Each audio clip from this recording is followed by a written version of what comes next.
2 years ago today, I uploaded my very first YouTube video. This was after 7 years of hesitation and fear. I was afraid to a point where my hand would shake when I spoke to anybody about starting a YouTube channel. We have come a long way since then. So here's my 7 biggest lessons since starting. Iterator, procrastinator, and the perfectionist. So these are the 3 people in life. The same goes for YouTube. The perfectionist tries to do things at the perfect moment, when the conditions are perfect. Starting YouTube after getting the best equipment and buying the right course. And after making the perfect video, only then you can upload. Then the procrastinator, who delays and halts making the video for longer and longer and longer. This was me. This one maybe needed another YouTube video, how to start, how to overcome the fear of starting. Again, me. Finally telling yourself, after finishing uni or after getting this new job, I'll start making YouTube videos. So perfectionism slows progress. Meanwhile, procrastinating absolutely kills it. Then there's the iterator. While the perfectionism says nothing but perfect is good enough, the iterator says do the best you can with what you have. Acknowledges that progress often starts in perfection, and the only way you get better is simply by putting the reps in and sticking to the process and let compound take place. I've linked an article where I saw this in the description below. There's another thing to say here, where the perfectionist and the procrastinator are often very close to each other without even realizing. Chris Williamson of the Modern Wisdom podcast said, perfectionism is procrastination masqueraded as quality control. And to add to this, here's what Tiago Forte had to say. There's a paradoxical aspect to those who constantly choose the most high leverage activity. Their efforts often have a somewhat rough-edged, half-assed quality. This is because polishing things to perfection is itself a low leverage activity. Perfectionism is normally a way of hiding from things that actually get the work done. And this is the mantra you need to stick by at the start. Stop trying to make the videos that you're proud of. Instead, be proud that you made the video. These are the first steps. Over time, this will improve, but the mindset you have for the first 100 videos at least is just make the videos and say no more. You want to start then learn instead of learning then starting. Make it simple.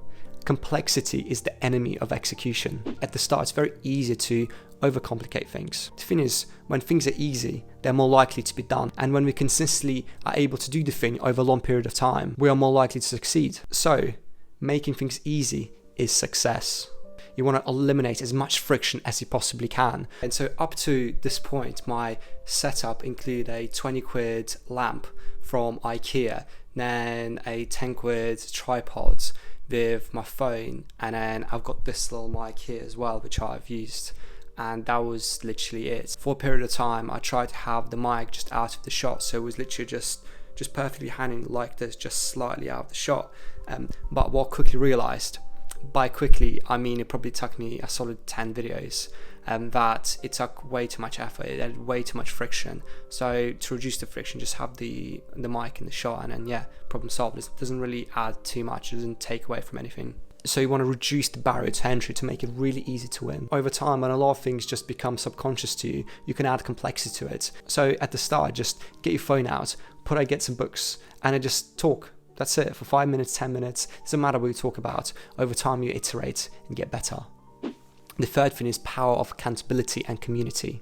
The start is always really hard, but when you have people around you just to encourage each other, it makes things just 10 times better. So for me, I joined this YouTuber course for kind of talk you through just the whole process of making YouTube video and what it takes to succeed, and all the front end and back end stuff of it. Is like the part-time YouTube Academy. I'm gonna have a review of the course like sometime down the line. All the material of the course is out there, like it's easy enough to find on YouTube, but what made it very important is the concentration of just like-minded people in the same space, this community. When you surround yourself with people who are doing a similar thing, it's going to be very easy for you to do this thing as well. In this case, making YouTube videos. Or you want to make making YouTube videos the normal thing to do, while not making YouTube videos the odd thing out. Fourth point, 1% improvements. Marginal gains are king. After making your first YouTube video, you want to start improving each video by simply 1%. Of course, it's difficult to quantify, but just make one thing just a bit better. Maybe instead of having your phone portrait, have it landscape, or maybe have some sort of bullet points to talk about, or you decide to incorporate like an external mic, or you go into a better area of your room where like the shot is a bit better lit, or maybe use Canva to make a thumbnail. Like there's millions of ways you can improve each video, just simply 1%, especially at the start. See, the magic here is 1% improvement by themselves is nothing, but 1% improvement stacked on top of each other That's where compounding takes place. And as we know, compounding is the eighth wonder of the world. So although one video to another might have very little difference, but your videos now to your videos in 2 years' time are going to be in different universes, because you improve each video by 1%, you let compounding to take place. 98% of the fear will literally vanish as soon as you upload your very first YouTube video. I've noticed this for myself and many other content creators. The very first video is by far the hardest. So I know this is like quite difficult to believe, especially if you've never made a YouTube video and you thought about doing it. All this fear will literally vanish, and then you'd be left wondering, is this what I was just so afraid of? And so all this energy, which was originally sourced into being afraid to start YouTube, and now be put into how can I make each video just a bit better? And this kind of like liberating feeling will hit you that nobody actually cares. Nobody cares about YouTube videos, nobody cares about you. People are just too focused on themselves. We think that there's this constant spotlight on us. Like we think that everybody's constantly judging us, looking at us. This is just incredible in terms of evolution. This is what actually got us to where we are right now. But I have to realize is everybody has their spotlight on themselves. It's just part of human nature. And the sixth thing is packaging. Editing a video for 50 hours or even like 200 hours is pointless if nobody actually sees the video, if nobody wants to click on it. The thing where people see the most when they click on YouTube is the thumbnail and the title of a video.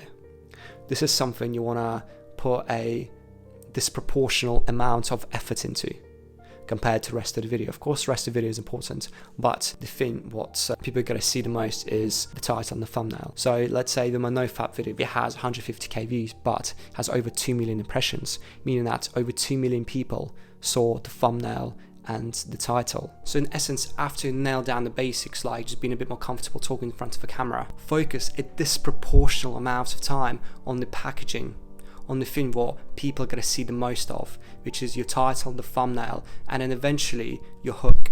And I can't lie, this bit of advice is something I need to consider a lot more than I currently do. The last thing is so many excuses and just limiting beliefs we just tell ourselves, which just holds us back. As I said before, I was afraid for 7 years to start YouTube. How just insane is that? So I've actually made a video about my 7 biggest excuses and how I overcame them, so you should check out right here.